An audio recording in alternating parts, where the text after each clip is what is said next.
Hello everyone, you are welcome on Ears Overflow.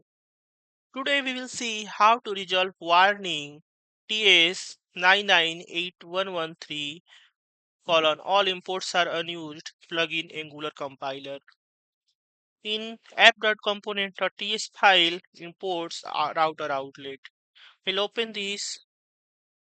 Here in line number 9 you will see imports router outlet, and this is not used anywhere, and this is why this error is coming. So for that we will see what we need to do.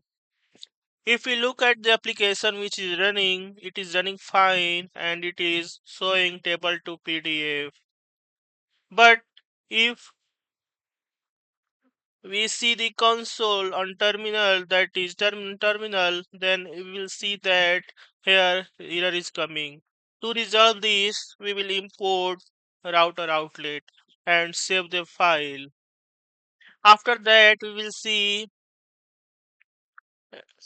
here no error is happening, no warning is happening.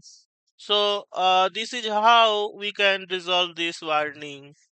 Thank you guys for watching the video and stay connected with Here's Overflow.